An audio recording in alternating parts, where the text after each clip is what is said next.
जो होता है वो अच्छे के लिए होता है। 24 नवंबर को जो हालात संभल में शाही जामा मस्जिद को लेकर बने, अगर हिंसा नहीं होती तो फिर शायद संभल जैसा आज है वैसा भी नहीं दिख रहा होता। आज से 50 साल पहले के संभल और आज के संभल में जमीन और आसमान का अंतर है।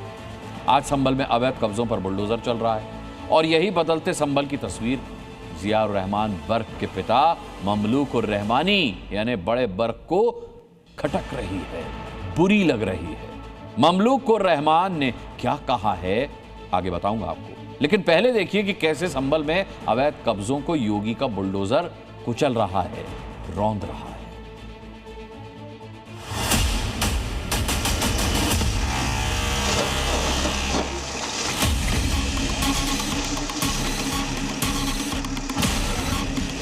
कब्जा करने के लिए 1 इंच जमीन नहीं देने वाले हैं।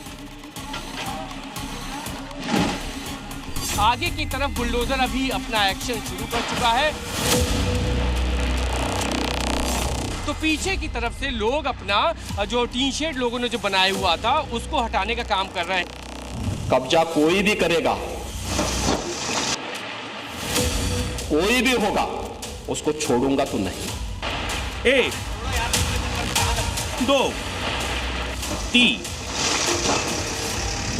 योगी के 1500 किलो के इस पहलवान ने न जाने ऐसे कितने बार इन अवैध मकानों पर एक बार पंजा उठा तो पूरी की पूरी चौखट उखाड़ डाली, गेट को उखाड़ फेंका, दीवार ढहा, मकानों को चकनाचूर करके रख दिया। नए साल में योगी के बुलडोजर का पहला पंजा भी संभल के तालाब पर हुए अवैध कब्जे पर चला था। तारीख थी 3 जनवरी। फिर अगले दिन बुलडोजर ने एक्सेलरेटर दबाया और मदीना मस्जिद का रुख किया। अवैध मस्जिद को मिट्टी में मिलाने में भाईजान का पूरा सहयोग किया। एक दिन के ब्रेक के बाद बुलडोजर ने संभल में तालाब की भूमि पर बने 3 अवैध मकानों को ढहाने में उनके मालिकों की पूरी ताकत से मदद की। यानी तोड़ने वाले भाईजान के लिए योगी ने बुलडोजर वाला ऑफर निकाल दिया है और इस ऑफर की शुरुआत हुई है संभल से। तभी तो जब बुलडोजर पहुंचा उससे पहले ही भाईजान हथौड़ा लेकर मकानों की छतों पर पहुंच गए थे। बार बार इस मकान की छत पर हथौड़ा चला रहे ये भाईजान हैं। जिस मकान को इन्होंने बनाया था उसी की छत को हथौड़े से ये खुद तोड़ रहे हैं, जिसे बनाने के लिए ईंट सीमेंट की बोरियां मंगाई थी। आज मियां भाई उसे तोड़ने के लिए पूरा जोर लगा रहे हैं। एक एक हिस्सा मिट्टी और मलबा होकर नीचे गिर रहा है। संभल के राया बुजुर्ग गांव में तालाब की जमीन 880 वर्ग फुट की पूरी जमीन थी जिसको कब्जा किया गया था, जिसमें प्रशासन ने जब जांच की तो ये पाया कि ये पूरी की पूरी जमीन तालाब की है और इस पर 3 मकान बनाए गए हैं। ये मकान उन्हीं लोगों के हैं जिनकी मस्जिद पर कुछ दिनों पहले बुलडोजर चला था और उसके बाद इनको नोटिस भी कई बार दिया गया था। लेकिन आज जब यहाँ पर बुलडोजर चलना था तो उसके पहले ही जिनकी प्रॉपर्टी है, जिन लोगों ने इस पर अवैध निर्माण किया है, उन लोगों ने खुद से ही यहाँ पर हथौड़े चलाने शुरू कर दिए हैं। ये अवैध मकान उसी मदीना मस्जिद के मुतव्वली के हैं जो ये मानने को तैयार नहीं था कि मस्जिद को ग्राम सभा की जमीन को कब्जा कर बनाया गया है। यही पैटर्न उसने इन मकानों को खड़ा करने में अपनाया। जमीन कब्जाई और खड़ी कर दी इमारत। कल जिस मस्जिद को जमींदोज किया गया था उसके जो मुतवल्ली थे उनकी ये प्रॉपर्टी है और यही बताया गया, जांच में ये पता चला है कि ये पूरी की पूरी प्रॉपर्टी तालाब पे बनी हुई थी और यहाँ की जो मुतवल्ली हैं उन लोगों ने ही ये तय किया कि खुद से ही इसका निर्माण जो इन्होंने कराया था उसको तोड़ेंगे, क्योंकि इसके पीछे वजह ये भी है कि प्रशासन की तरफ से इसे जब जमींदोज किया जाएगा तो उसका जो खर्चा होता है वो भी इन्हीं से वसूला जाएगा। लेकिन इस बीच जैसे ही प्रशासन की टीम यहाँ पर पहुंची, ये पूरी की पूरी यहाँ पर कार्रवाई डेमोलिशन की खुद ही लोगों ने शुरू कर दी। लेकिन ये भी बहुत अच्छे से जानते हैं ये 2017 से पहले वाला उत्तर प्रदेश नहीं है जब इन्होंने मकान बनवाया था। ये योगी का आज का उत्तर प्रदेश है जहां अवैध कब्जे का सीधा अर्थ होता है एक्शन। आज इन्हीं पर हो रहा है। इस तरह के जितने भी कब्जे होंगे उन सबको चिन्हित किया जा रहा है और उस पर सभी पर इस तरह की कार्रवाई की जाएगी। 3 मकानों को ढहाने योगी प्रशासन के 2 बुलडोजर पहुंचे थे। एक अंदर से चोट कर रहा था तो दूसरा बाहर से वार कर रहा था और देखते ही देखते तीनों मकान समतल हो गए। एक तरफ जहां पे जो प्रॉपर्टीज पे, सरकारी जमीन पे जो कब्जा था उसको हटाने का काम ये पहला बुलडोजर कर रहा है, तो वहीं अब मैं आपको दिखाऊं, आगे ले चलता हूं और दूसरा बुलडोजर भी यहां पर एक्शन में है। यानी 2 बुलडोजर लग के 3 सरकारी जमीन पे जो कब्जा था उसको हटाने का काम कर रहे हैं। 3 दिन के अंदर 6 अवैध कब्जे अकेले संभल में योगी प्रशासन ने ढहा दिए हैं। ऐसे में जब इन अवैध मकानों को ढहाने बुलडोजर पहुंचा तो मकानों की छतों पर गली के चप्पे चप्पे पर भारी पुलिस बल की तैनाती देखी गई। सुरक्षा के लिहाज से यहाँ पे 4 अलग अलग थानों की फोर्स यहाँ पर बुलाई गई है और छतों पे भी यहाँ पर डिप्लॉयमेंट किया गया है। चूंकि सामने से गली वहाँ से मुड़ती है, लिहाजा वहाँ भी पुलिसकर्मी, हर तरफ यहाँ पर पुलिस का सख्त पहरा है। 2026 के पहले एक हफ्ते में योगी के बुलडोजर की चाल में गजब की तेजी नजर आई है और अब तो योगी प्रशासन ने तोड़ने वाले भाईजान के लिए हथौड़े वाला ऑफर भी निकाल दिया है, जो प्रदेश के हर कोने में अवैध कब्जा करने वालों के लिए मैसेज है, या तो खुद तोड़ लो नहीं तो बुलडोजर तोड़ने में हेल्प कर देगा। ब्यूरो रिपोर्ट, जी मीडिया। संभल में बुलडोजर अवैध कब्जे को तोड़ रहा है तो संभल की सनातनी पहचान भी लौट रही है। अयोध्या में दिव्य भव्य राम मंदिर बन चुका है तो अब संभल में कल की धाम सच समझकर तैयार हो रहा है। संभल का जो सनातनी गौरव कट्टरपंथ के गुबार के चलते धूमिल पड़ गया था, सीएम योगी उसकी पुरानी चमक लौटाने में जुट गए हैं। संभल के दंगाइयों के साथ अवैध कब्जों का भी इलाज हो रहा है, यानी कट्टरपंथियों का बेड़ा गर्क हो रहा है। और यही वजह है कि संभल की बर्क एंड फैमिली को दर्द लगातार बढ़ता जा रहा है। कह रहे हैं बीजेपी के पास कोई मुद्दा नहीं बचा है, इसीलिए वो संभल को अयोध्या बनाने की कोशिश कर रही है।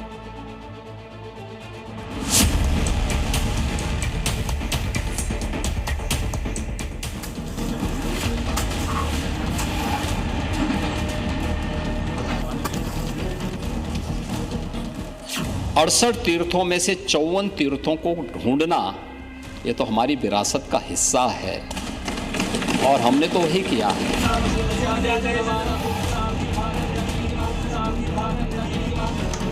बीजेपी के पास अयोध्या जैसा कोई मसला नहीं है।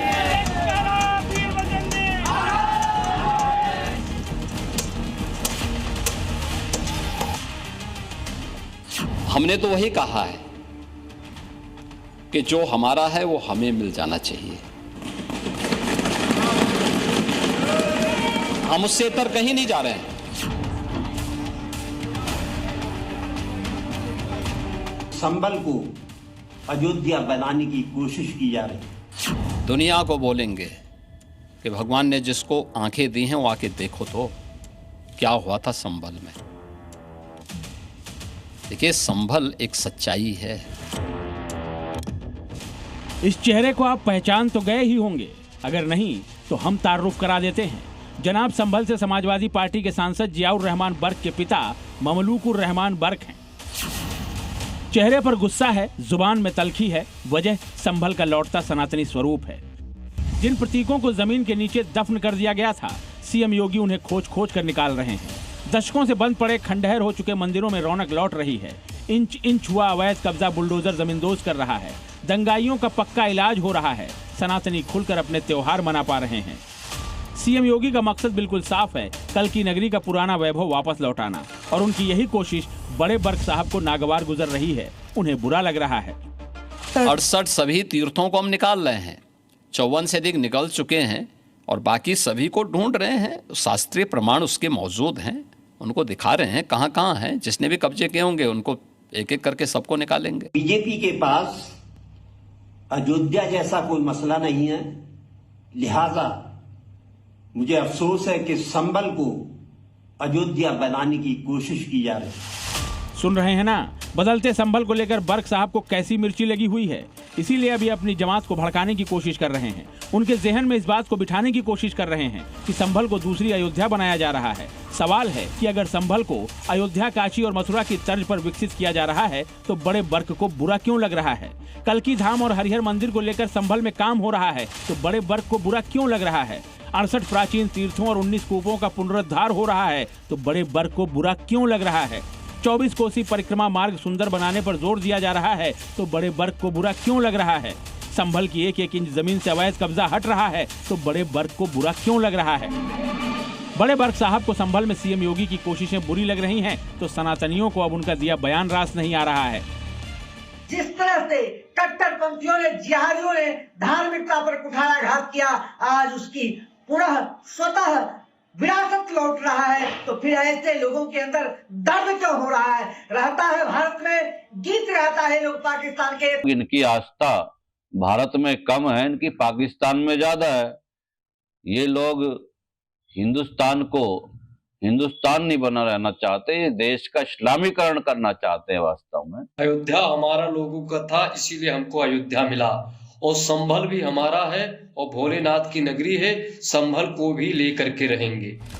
बदलता संभल बड़े बर्क साहब को रास नहीं आ रहा है। इसकी कुछ और वजहें भी हैं। संभल में सांप्रदायिक तनाव के चलते हो रहा हिंदुओं का पलायन रुका है। दशकों से हिंदुओं के घरों, दुकानों, मंदिरों पर लगे ताले अब खुलने लगे हैं। संभल से पलायन कर चुके हिंदुओं की अब घर वापसी हो रही है। ये सब संभव हुआ है सीएम योगी की कोशिशों से और इसीलिए बड़े बर्क साहब को बदलता संभल रास नहीं आ रहा है।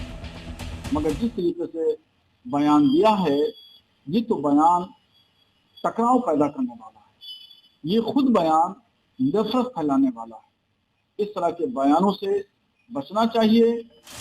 संभल का सनातनी स्वरूप लौटाना क्यों जरूरी था, उसकी वजह भी समझना जरूरी है। 1947 में जब देश आजाद हुआ तो संभल में हिंदू आबादी लगभग 45% और मुस्लिम आबादी लगभग 50% थी। 2025 में संभल हिंसा की न्यायिक जांच आयोग की रिपोर्ट के मुताबिक हिंदुओं की आबादी घटकर 15 से 20% और मुस्लिम आबादी बढ़कर 80 से 85% हो गई। सीएम योगी अपनी कोशिशों से इस स्थिति को बदलने में जुटे हैं और इसीलिए बर्क एंड फैमिली भड़क रही है। ये डबल इंजन की सरकार है, डेमोग्राफी को भी नहीं बदलने देगी और जो भी डेमोग्राफी को बदलने का दुस्साहस करेगा उसको स्वयं पलायन करने के लिए मजबूर होना पड़ेगा। कि संभल को लेकर दिन रात काम कर रहे हैं, संभल का सनातनी स्वरूप लौटा रहे हैं तो बड़े बर्क साहब को बहुत बुरा लग रहा है। ब्यूरो रिपोर्ट, जी मीडिया। दंगाइयों का सबसे बड़ा हथियार है पत्थर। जी हाँ, पत्थर चलाने में भाईजान हिचकिचाते नहीं है, भले ही सामने अपने ही भाईजान क्यों ना हो। जी हाँ, योगी राज में भाईजान के खून के प्यासे हो गए और वो भी एक मस्जिद के लिए। एक तरफ देवबंदी मुसलमान थे और दूसरी तरफ बरेलवी मुसलमान। हाथ में जो मिला उसी से शुरू कर दिया दनादन। पहली बार भाईजान ने अपनी ही मस्जिद पर पत्थर चला दिया। देखिए कैसा था बैटल ऑफ भाईजान।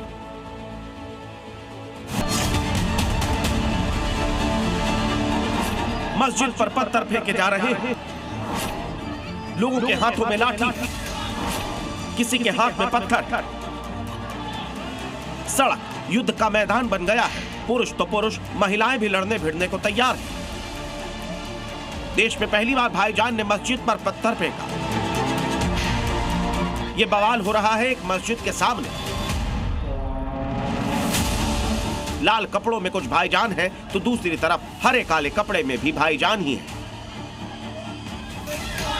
भीषण सर्दी में मस्जिद के सामने कुछ मियां भाई पत्थर, लाठी, डंडे लेकर पहुंच गए और मस्जिद में मौजूद भाईजान को ललकारने लगे। और इसके बाद जो हुआ वो आपके सामने। बैठ जा, बैठ। मारपीट की तस्वीरें उत्तर प्रदेश के अमरोहा की हैं। लड़ने वाले मुसलमानों का एक गुट बरेलवी मुसलमान था तो दूसरा देवबंदी। और खूनी संघर्ष की वजह है मस्जिद में नई परंपरा शुरू करना। देवबंदी मुसलमान और बरेलवी मुसलमानों के बीच इस्लामिक रीति रिवाज को लेकर दशकों से झगड़ा रहा है और इस बार यूपी में यह झगड़ा खूनी संघर्ष में बदल गया। जिस मस्जिद को लेकर झगड़ा हुआ उसके लिए इलाके के बरेलवी और देवबंदी मुसलमानों के बीच 15 साल पहले सहमति बनी थी कि कोई नई परंपरा नहीं शुरू होगी। लेकिन सोमवार को बरेलवी मुसलमानों ने मस्जिद में एक नई परंपरा शुरू कर दी। इस बात की खबर जैसे ही देवबंदी मुसलमानों को लगी, शाम की नमाज के बाद हाथों में लाठी, डंडे और पत्थर लेकर आ गए, मस्जिद के बाहर जुट गए। भाईजान एक दूसरे की जान लेने पर उतर आए। लाठी डंडे वाले देवबंदी मुसलमान बरेलवी मुसलमानों पर भारी पड़े। इस दौरान एक भाईजान ने मस्जिद पर पत्थर चला दिया। मारपीट में लाल कपड़े वाले भाईजान का सिर फट गया और खून खून हो गया। मस्जिद के लिए भाईजान के खूनी संघर्ष के बाद पूरे इलाके में पुलिस फोर्स तैनात कर दी गई है। देवबंदी और बरेलवी मुसलमानों में फर्क समझ लीजिए। देवबंदी और बरेलवी दोनों ही सुन्नी मुसलमान होते हैं। देवबंदी मुसलमान मजार पर जाने और चादर चढ़ाने के खिलाफ है, जबकि बरेलवी मजार पर जाने और चादर चढ़ाने को जायज बताते हैं। बरेलवी मुसलमान सूफी परंपरा को मानते हैं, जबकि देवबंदी मुसलमान सूफी को इस्लाम का हिस्सा ही नहीं मानते। अलग अलग रीति रिवाजों के कारण ही दोनों के गुट में अक्सर विवाद होते रहते हैं, लेकिन यूपी के अमरोहा में तो भाईजान एक दूसरे के खून के प्यासे ही हो गए। ब्यूरो रिपोर्ट, जी मीडिया। अमरोहा में आपने देखा, वहां भाईजान आपस में मस्जिद के लिए बाहर इसलिए भिड़ गए क्योंकि मस्जिद में कोई नई परंपरा शुरू की जा रही थी। तो भाईजान की ऐसी ही लड़ाई सहारनपुर में सामने आई। भाईजान ने भाईजान के खिलाफ पत्थर उठा लिया, घर की छत से ही दूसरे पर पत्थरबाजी भी करने लगे। यहां बवाल हुआ है मस्जिद पर कब्जे के लिए। भाईजान का एक गुट मस्जिद पर कब्जा बनाए रखना चाहता था, लेकिन दूसरे भाईजान के गुट को ये नागवार गुजरा, उन्हें ये बात पसंद नहीं। फिर क्या था, भाईजान लाठी डंडे कुल्हाड़ी लेकर घर पर हमला करने आ गए। उसके जवाब में दूसरे भाईजान ने घरों की छतों को पत्थरबाजी का लॉन्च पैड बना लिया और वहीं से दे दनादन पत्थरबाजी करने लगे। दोनों पक्षों में पहले मामला गाली से शुरू हुआ, बात पत्थरबाजी तक आ गई। मतलब मस्जिद के लिए भाईजान एक दूसरे के खून के प्यासे हो गए।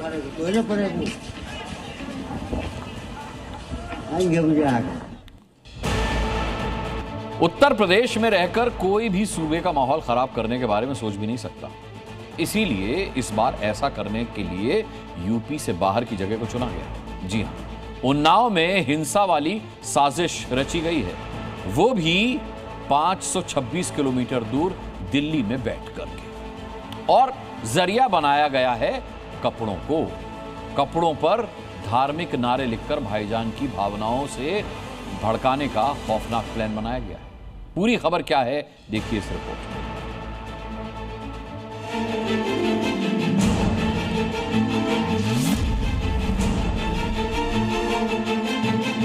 टी शर्ट और लोवर दोनों पे लिखा हुआ है। क्या लिखा हुआ है? अल्लाह मोहम्मद रसूल लिखा हुआ है। ये वही दुकान है और इसी दुकान पे जो है वो स्टॉक आया था।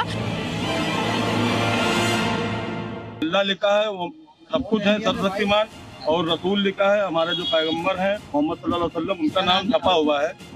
ये नहीं छपना चाहिए लोवर में। दिल्ली में बने कपड़ों से यूपी में दंगे वाली साजिश।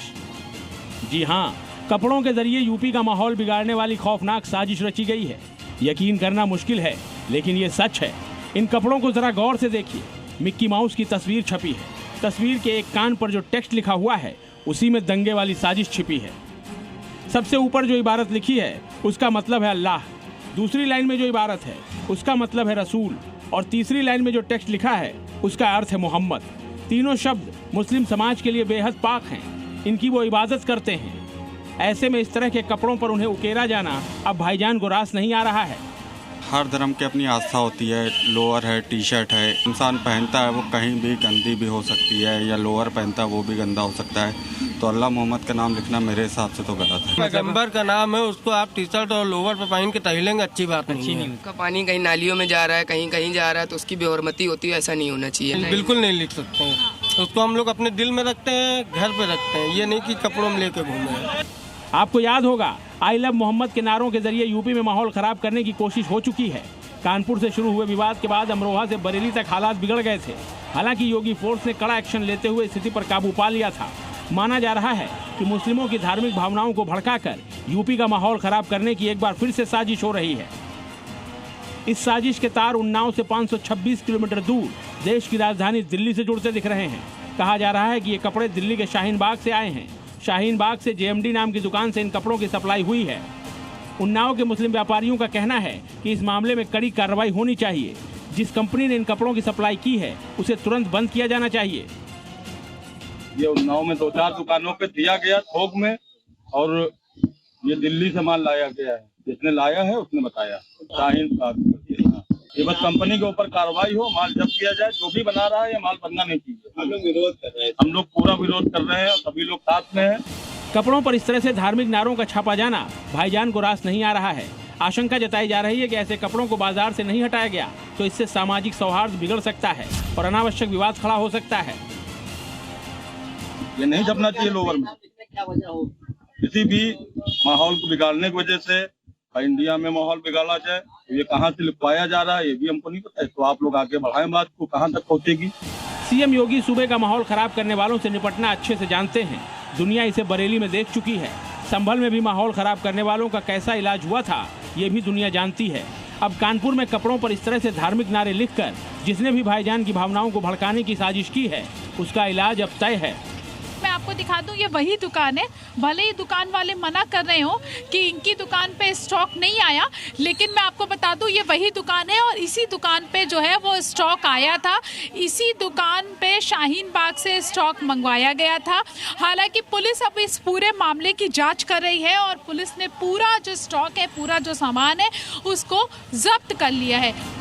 उन्नाव के दुकानदारों ने सर्वसम्मति से फैसला लिया है कि ऐसे विवादित कपड़े ना तो बेचे जाएंगे और न ही भविष्य में मंगाए जाएंगे। कई दुकानों ने तत्काल ऐसे कपड़ों को हटा भी लिया है। प्रीति श्रीवास्तव के साथ ब्यूरो रिपोर्ट, जी मीडिया। जिस बहराइच में योगी आदित्यनाथ ने आक्रांता सालार मसूद गाजी का नाम मिटा दिया, जिस बहराइच में गाजी की दरगाह पर लगने वाले मेले को बंद करवा दिया, वहां के मुट्ठी भर भाईजान के मन में शायद इसकी कसक बैठी है। तभी तो उन्होंने सोशल मीडिया के जरिए अपनी नफरत दिखाने की कोशिश की। लेकिन उन सभी भाईजान की गुंडागर्दी योगी फोर्स ने कल रात ही निकाल दी।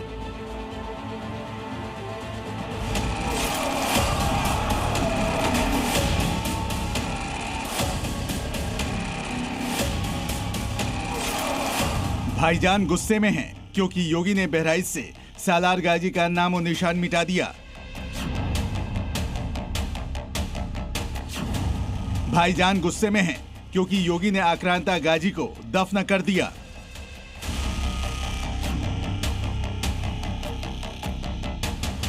वो दुष्ट सालार मसूद यहां जिंदा पकड़ लिया गया और उसको सजा भी ऐसी हुई कि जो इस्लाम के अनुसार जहन्नुम में जाने की गारंटी देता है। 1, 2, 3, 4, 5 और 6 इन 6 भाईजान ने योगी राज में वो कर दिया जिसके खिलाफ योगी आदित्यनाथ हमेशा से रहे हैं। इन्होंने सोशल मीडिया पर हिंदुओं के प्रति नफरत भड़काने वाला वीडियो शेयर किया था, लेकिन अब योगी फोर्स ने थाने के अंदर ही इनकी रेल बना दी है। मामला यूपी के बहराइच का है, वही बहराइच जहां मुस्लिम आक्रांता सालार मसूद गाजी की दरगाह है। बहराइच में 2 दिनों तक गाजी का उर्स था। उसी दौरान कट्टरपंथियों ने सोशल मीडिया पर हिंदुओं के खिलाफ नफरती वीडियो पोस्ट कर दिया। वीडियो में हिंदुओं के खिलाफ भड़काऊ कंटेंट है। वीडियो में पृथ्वीराज चौहान के बारे में भी आपत्तिजनक बातें हैं। वीडियो वायरल होते ही बहराइच पुलिस एक्शन में आ गई और साइबर सर्विलांस की मदद से सभी आरोपियों की पहचान की। गिरफ्तार आरोपियों में मेराज हाशमी, माजिद हुसैन, अकबर अली, ताज मोहम्मद, सम्मू और शाहरुख है। अब इन सब की थाने में भरपूर खातिरदारी होगी। उनको बोलो वही हाल कर देंगे जो हाल महाराज सुहेलदेव ने सालार मसूद का किया था। हर साल अप्रैल महीने में सालार मसूद गाजी की दरगाह पर मेला लगता था, भीड़ जुटती थी। लेकिन योगी आदित्यनाथ ने दरगाह पर लगने वाले मेले पर रोक लगा दी थी। यहां तक कि बहराइच में सालार गाजी को मारने वाले महाराजा सुहेलदेव की भव्य प्रतिमा भी लगवाई थी। गाजी जैसे लुटेरे और आक्रमणकारी की पहचान मिटाने की शुरुआत हुई थी संभल से। जब संभल में गाजी की याद में नेजा मेला नहीं लगा, इसके बाद बहराइच में भी गाजी की याद में जेठ मेला नहीं लगा था। मुरादाबाद में भी गाजी के नाम पर नेजा मेला नहीं लगा था। प्रयागराज में भी योगी फोर्स ने गाजी के मेले पर रोक लगा दी थी। राज सुहेलदेव के नेतृत्व में हिंदू राजाओं ने जिस कार्य के लिए हकदार था, जिंदा खड़ा करके इसको पूरी तरह जलाया था। इस्लाम में सबसे क्रूर मौत मारी जाती है। जिसका वो हकदार था उसने जितना अत्याचार किया था, हिंदू धर्म और संस्कृति को तोड़ करके, आस्था पर प्रहार करके। सवाल है कि योगी ने गाजी की दरगाह पर लगने वाले मेले को बंद करवा दिया। क्या भाईजान इसका गुस्सा निकाल रहे हैं और सोशल मीडिया पर हिंदुओं को धमकी देने वाले वीडियो डाल रहे हैं? ब्यूरो रिपोर्ट, जी मीडिया। आपको याद होगा सीएम योगी ने विधानसभा में कहा था माफिया को मिट्टी में मिला दूंगा। कई को तो वो मिला भी चुके हैं, लेकिन अभी कुछ बाकी हैं जिनका इलाज किया जा रहा है। फतेहपुर में समाजवादी पार्टी से जुड़े ऐसे ही एक नेता के खिलाफ सीएम योगी का हंटर चला है। कुर्की वाली डुगडुगी बजी। अभियुक्त हाजी रजा गैंगस्टर, मुकदमा अपराध संख्या 1/22। दुर्दांत माफिया और अपराधियों के प्रति सरकार की क्या नीति होनी चाहिए और सरकार ने वह करके भी दिखाया। गैंगस्टर हाजी रजा पर प्रशासन का लगातार शिकंजा कसता चला जा रहा है। गैंगस्टर हाजी रजा की इस संपत्ति को प्रशासन और पुलिस विभाग ने जो है कुर्क किया है। बता दें कि इनकी जो संपत्ति है उसकी जो कीमत है एक सरकारी आंकड़े के मुताबिक वो 5 से 7 करोड़ के आसपास है। यह भूमि 14 वन के अंतर्गत कुर्क की गई है। ये एक बहुत बड़ी कार्रवाई है। ऐसे भूमाफियाओं को जिन्होंने बेनामी संपत्ति अपने नौकरों के और जो उनके रिश्तेदार हैं या उनके जो भी लोग उनसे जुड़े हुए थे उनके नाम ऐसी संपत्ति कर रखी थी। ये सपा नेता हैं और ये पूर्व जो चेयरमैन रही हैं नजाकत खातून, उनके बेटे हैं। ये प्रतिनिधि के तौर पर यहाँ पे काम करते थे। लगातार प्रशासन इनके ऊपर शिकंजा कस रहा है। बीते 2 दिनों में लगातार ऐसी प्रॉपर्टियों को चिन्हित करने के बाद अब प्रशासन ने इनकी कमर तोड़ दी है। सुनो गाँव वालों, यह भूमि 14 वन के अंतर्गत कुर्क की गई है। न कलीम बचेगा, न दाऊद और न ही सहरोज। योगी फोर्स ने 2026 में एनकाउंटर की ऐसी स्पीड पकड़ी है कि 6 दिन के अंदर ही सिल्वर जुबली हो गई। बीती रात योगी फोर्स ने अलग अलग अपराधों के आरोपियों के एनकाउंटर किए। ठंड जिस तेजी के साथ बढ़ रही है उसी तेजी से यूपी के खाकी वर्दी वाले मुठभेड़ की गिनती हर रात बढ़ा रहे हैं। इसीलिए तो अब अपराधी हाथ जोड़कर कहने लगे हैं कि हिंदुस्तान में गौकशी नहीं करूंगा, भले ही कुछ भी कर लूंगा।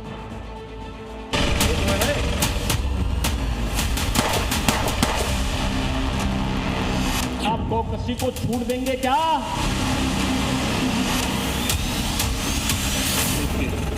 इस हिंदुस्तान में गलती नहीं करूंगा मैं। ये बस तुम ये सुधार दे दो मुझे। अरे इन बेशरम लोगों को देखो ना, भारत की आस्था के साथ कैसे खिलवाड़ कर रहे हैं। पहले जेल गया है इसी में गया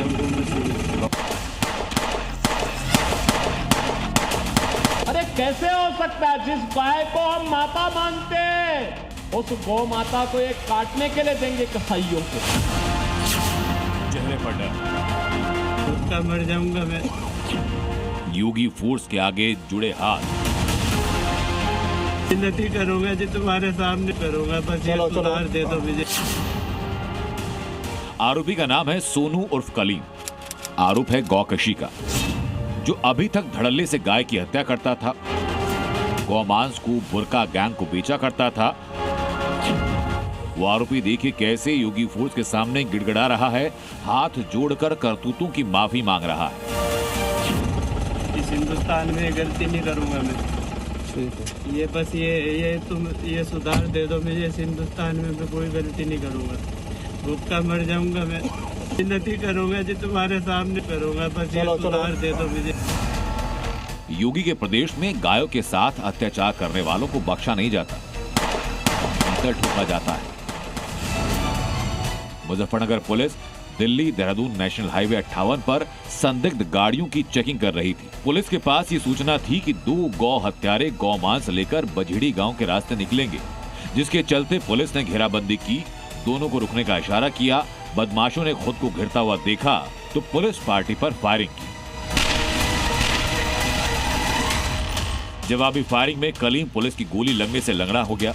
जब इनके काम करने के तरीके को आप जानेंगे तो पता चलेगा कि कट्टरपंथियों का कितना बड़ा गिरोह गौ हत्या में जुटा है। जिस गैंग का कलीम हिस्सा है वो रात के अंधेरे का फायदा उठाकर जंगल में गौ हत्या की घटना को अंजाम देता था और इस गौ मांस को 2 मुस्लिम महिलाओं को दिया करता था। ये महिलाएं गौ मांस को बाजार में बेचती थी। 315 बोर के अलग अलग देसी तमंचे बरामद हुए, जिंदा खोखा कारतूस बरामद हुआ। इन्होंने पूछताछ पे ये स्वीकार किया है कि ये गोकशी के घटना में सक्रिय काफी समय से थे। मुजफ्फरनगर के ही दूसरे इलाके में योगी फोर्स की दूसरी टीम ने चोरी और लूट के आरोपी और 25,000 रुपए के इनामी गुलजार को गोलियों से जख्मी किया। दूसरे बदमाश नसीम को अपने शिकंजे में लिया। दोनों आरोपियों पर 52 लूट और चोरी के केस देश के अलग अलग राज्यों में दर्ज हैं। यूपी, दिल्ली, उत्तराखंड और राजस्थान तक आतंक था, लेकिन अब ये खाकी वर्दी वालों के कब्जे में। मुजफ्फरनगर की तरह उत्तर प्रदेश के फिरोजाबाद में पुलिस का ऑपरेशन लंगड़ा जारी है। यहाँ एसपी अनुज चौधरी के नेतृत्व में पुलिस ने नाबालिग के साथ बलात्कार के आरोपी सहरोज खान को मुठभेड़ के दौरान घायल कर गिरफ्तार किया। अभियुक्त के कब्जे से एक तमंचा 315 बोर और 2 खोखा, 1 जिंदा कारतूस बरामद हुआ, जिसकी पहचान सहरोज खान के रूप में हुई है। योगी के आदेश पर यूपी पुलिस 2026 में अपराध को प्रदेश से मिटाने के मिशन में जुटी है। उसकी गवाह ये 3 तस्वीरें। आगरा, उन्नाव और ग्रेटर नोएडा में पुलिस ने अलग अलग अपराधों में शामिल आरोपियों का हाफ एनकाउंटर किया और इसी के साथ साल के 6 दिनों के अंदर योगी फोर्स ने अलग अलग शहरों में अपराधियों की रात काली। पहले दिन यूपी के सोनभद्र, मैनपुरी, बलिया, आगरा, हापुड़ और बुलंदशहर में एनकाउंटर हुआ। 2 जनवरी को मैनपुरी, सोनभद्र, आजमगढ़, आगरा में योगी फोर्स ने अपराधियों की रात काली की। 3 जनवरी को ग्रेटर नोएडा, गाजियाबाद, बुलंदशहर में मुठभेड़ हुई। 4 जनवरी को वाराणसी, सोनभद्र, बुलंदशहर में एनकाउंटर हुआ। 5 जनवरी को हापुड़, मैनपुरी और सुल्तानपुर में योगी पुलिस काल बनी और 6 दिनों में योगी फोर्स की बुलेट की रफ्तार ने अच्छे बदमाशों, लुटेरों और गौ तस्करों की चाल लंगड़ी की। योगी फोर्स ने 6 दिन में सिक्सर लगाया। साल की ओपनिंग डेडली है, तो आगे क्या हाल होगा? उत्तर प्रदेश में लोगों को ये गलतफहमी, कुछ लोगों को, कुछ माफिया अपराधियों को होती है कि यहाँ अपराध करके हम उत्तराखंड भाग जाएंगे। मैं कहता हूँ तुम उसको उस लायकी में छोड़ूंगा नहीं कि तुम उस पार जा पाओ। ब्यूरो रिपोर्ट, जी मीडिया।